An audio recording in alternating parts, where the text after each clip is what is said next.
There are three possible methods by which the communists might take us over. One would be by a peaceful coup d'etat, as in Czechoslovakia in 1948. The second method would be by fomenting civil war in this country and aiding the communist side with military might.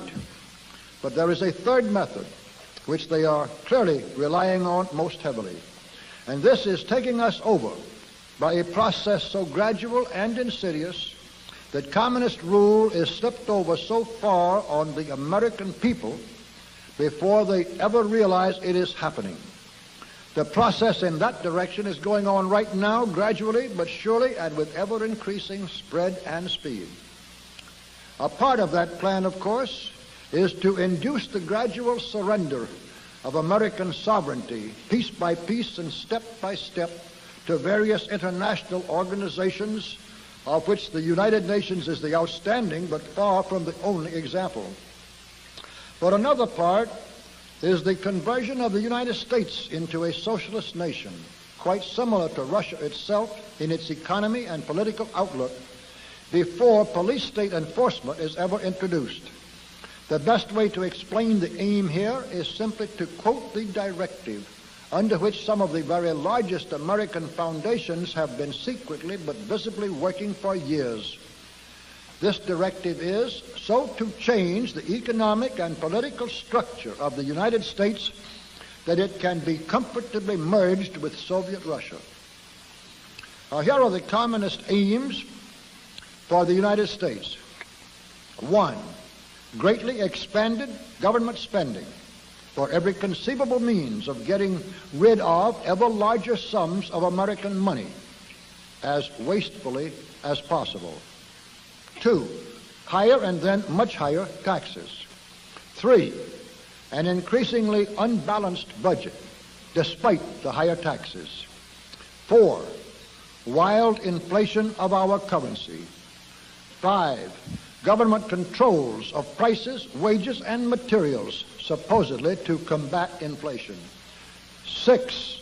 Greatly increased socialistic controls over every operation of our economy and every activity of our daily lives.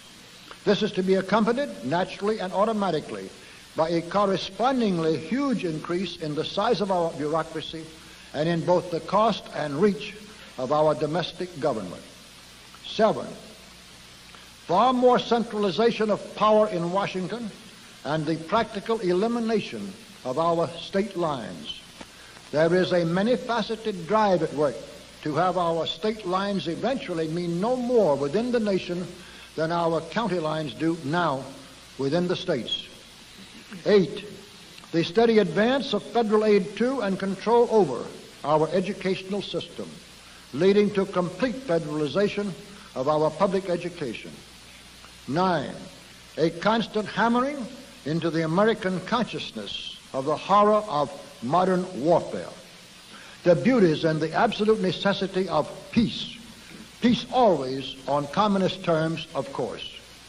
And 10, the consequent willingness of the American people to allow the steps of appeasement by our government which amount to a piecemeal surrender of the rest of the free world and of the United States itself.